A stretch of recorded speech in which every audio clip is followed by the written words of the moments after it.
Okay guys, welcome home. Welcome to Florida.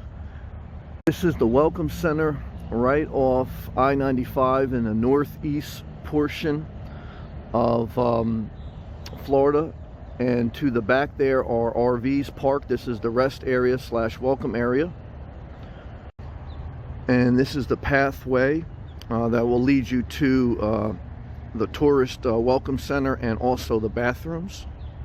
They have vending machines for some light snacks on your road trip if that's what you needed. Just basic vending machines, but some resources if you didn't bring your own food. They also have the Sun Pass here, which is like a version of the Easy Pass, which is a way to pay your tolls electronically in the state of Florida. I do have that. So this is the map of Florida, and we are in this top northeast section here, okay, right off I-95, which goes all the way down to Miami. Okay, and then you have the bathrooms, men and women bathrooms, right off the Welcome Center. Hear the birds chirping. It's amazing, they still have a payphone where you would enter a coin in. I don't know if this works. Does it? It does work. That's weird. Must have that as like a novelty. Of course, you got some palm trees, and you got a colorful dolphin here to welcome you into the Welcome Center, which we'll go into now. Welcome Center's locked. It doesn't open up till 8 a.m. But I've been inside there. Inside there, they give you some free orange juice if you wanted to the left. They have a spacesuit because Cape Canaveral down on the central East Coast has the spaceship program, now SpaceX, once NASA.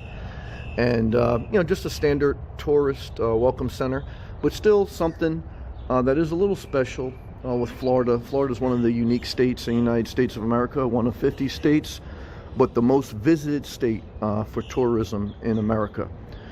So we are back, guys. We're back in Florida.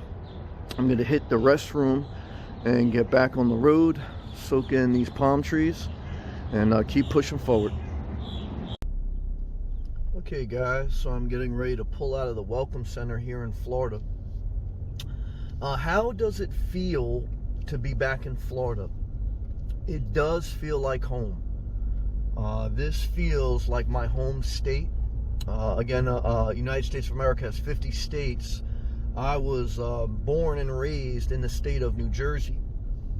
And I'm thankful I was. New Jersey gave me, there was good school systems, good hospital, good job opportunities, and I'm very thankful to be brought up in New Jersey. Okay, and one of my main reasons for leaving New Jersey was weather-based. Okay, and that's what brings most people to Florida. Florida is the warmest state in the United States of America in the winter, and so being that many people come here, some people also decide to relocate here.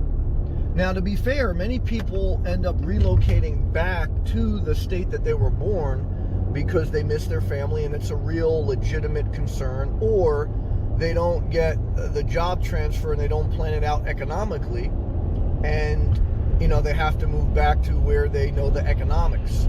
You know, when you move, you have to figure out the financial and emotional aspect of relocating so that it sticks. Making a move is risky and there's no assurance, but life is risky. Every time you step out your door, every time you wake up, anything can happen at any time. So you have to take some calculated risks, or else you never live. All you do is just survive and breathe and die, and you never come alive, you know. So now that I'm on a 5-year journey after I sold my house with the main focus of relocating to Florida, I'm happy I did. I do not regret selling my house. I do not regret living in my car to get me to this transitional state. Buying property is still a serious focus of mine, but not one that stops me from enjoying life, because every day I get through life, I don't own property, and I say to myself, you know, what difference would owning property really make? Now, if like I said, if my mother wasn't alive, then it'd probably be a done deal. But I like keeping flexibility for 2 reasons. My mom's still alive. If I need to go up to New Jersey real quick, I don't have to worry. And, you know, just to keep a lot of flexibility with if something changed logistically with economics or something. But, you know, I'm definitely still in a point where I'm closer to settling down than less. But I'm also still sharing with you that living where you're inspired matters, but doing it responsibly matters also. Because I want you to know that you're up against an emotional hurdle and a financial hurdle. And that if you know, like I say, guys, I just spent almost 2 months with my mom in New Jersey, right?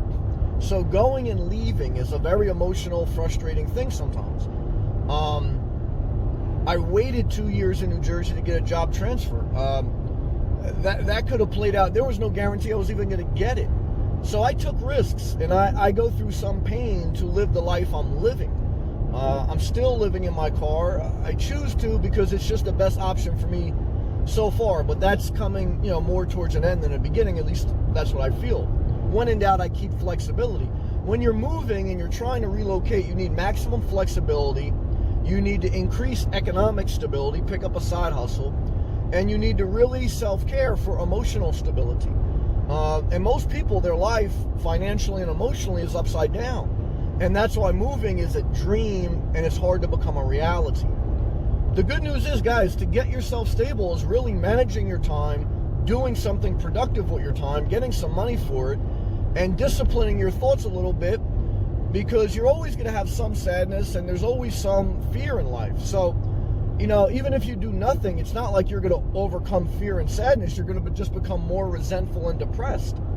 So this is how you talk yourself back from doing nothing as far as not moving. But this is also something to give you cautious to do it responsibly. Everyone has a unique individual circumstance. I can't speak to everyone's circumstance. Only you, as an adult, know your circumstance like you. But I can say that a major component of retirement is figuring out where you want to live. So even if you still have to work, if you live where you want to live, that's part of your best life. And if you keep enough flexibility to go back and forth or take vacations throughout the year so that, you know, maybe you're not sure you want to 100% commit to a new place, that's, you know, there's a lot of ways in a modern era with technology, remote work, whether you live in an RV, live in a vehicle, or whether you rent Airbnb, you know, the economics are all different depending on your individual circumstance, depending on your asset allocation for inflation. But at the end of the day, guys, there's opportunity to change your life if you go after it responsibly and you take the steps and you push past fear and anxiety and stress. You self-care, you manage your time, and you do what you need to do. Guys, we're in Florida. And every video that I've made for the past 5 years about this journey, and I've made several, before a pandemic, after a pandemic, during a pandemic, it shows you a mindset, it shows you steps, it shows you not just, doesn't just give you a Tony Robbins hot air motivational speech. I take you with me through actually doing what I've done. Whether it is living in New Jersey in blizzards while I wait for a job transfer, whether it's exploring Florida to find what areas I like best, whether it's looking at homes and RVs and realizing they can work, but the main thing is economic stability and flexibility. Whether it's taking time to visit my mom, whether it's pushing myself to come back down to Florida or pushing myself to go back up to New Jersey, the willingness to do. Not easy, but what's even harder is to waste your life. You're going to be even more depressed, more sad. Structure the dream, take steps, start small. Dream big, but start small and take incremental steps. And if you fall, you get back up and mitigate your risk. There's no exact science to life. I can't tell you X, Y, Z, but there is structure, there is science, there is collecting data, studying it, and forming a conclusion. That's science. And there's also faith, which helps you push past fear. You need both. And as I go now back into Florida, back into one of the major driving forces of why I sold my house, lived in my car, and even part of this foundational issue of the channel, I take it day by day. I do all the things. I do have a vision of the future. I do take steps towards it. But I keep enough flexibility that if I have to change, guys, I got through another day. And today, I'm spending another day in Florida, just entered it back. I'm sharing with you the range of emotions to get to Florida. At times you may have to go back, times it may not be perfect. Or whatever it is, you know, this is just one aspect of life. It's not just about moving to Florida. Even now, right, you see there's a little haze. It's very early in the morning. It's not, you know, it's not as soon as you come into Florida, it's palm trees, ocean, etc., even though it's very close. But I want to tell you, Florida feels home for me. It always has. It won't feel home for everyone. Everyone's different. Florida has its negatives. Nothing is perfect. Self-care is the ultimate call on your life. Anything can change at any time, and you've seen that with this channel. That I had to, all of a sudden, national lockdown, I got to go back up to New Jersey, see my mom, or once a year I go visit my mom. Anything can change. But what never changes is the fact that time is passing. And you don't need to rush to buy. I want to repeat that. I don't care about inflation. You don't need to rush to buy. You need to be quick to secure a job. You need to be quick to self-care. You need to be quick to manage your time, appropriate some for you, some for quality time with others, etc. You need to go after your passions. You need to live urgently and responsibly. That's the underlining message in this video. Hopefully it helped you. I'll see you in the next one. Thank you.